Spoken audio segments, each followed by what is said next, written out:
The battle about the minimum wage is heating up, and liberals don't seem to understand why this is bad for businesses and the economy. Let's see if we can spell it out for them simply.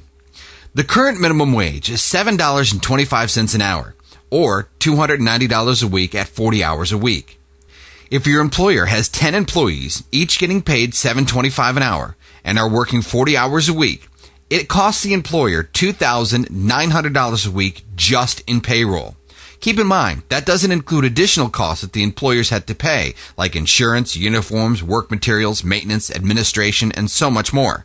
Now, let's look at it if the employer had to pay $9 an hour. At $9 an hour, an employee would make $360 a week. Now, for the same 10 employees, the employer has to now pay $3,600 a week just in payroll. That's a difference of $700 a week, or the equivalent of 2.5 salaries that the employer was paying $7.25 an hour. That's a monthly increase in payroll expense of $2,800, which is about a 25% increase from when he was paying $7.25 an hour. Are you with me so far?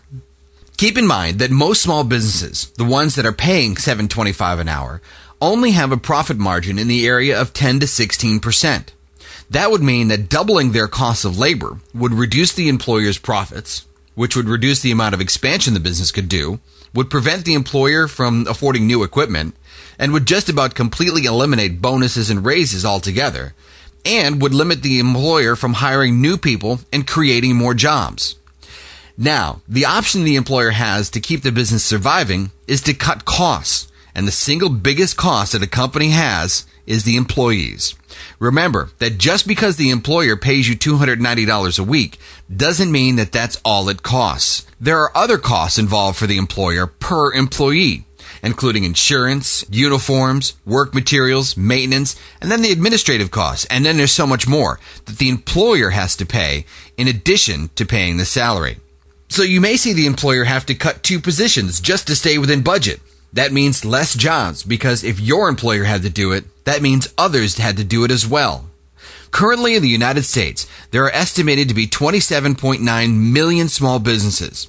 And if each of those businesses had to cut 2 employees, that's 55.8 million people out of work. So ask yourself, is it worth the increase to put 55 million people out of work for $70 a week?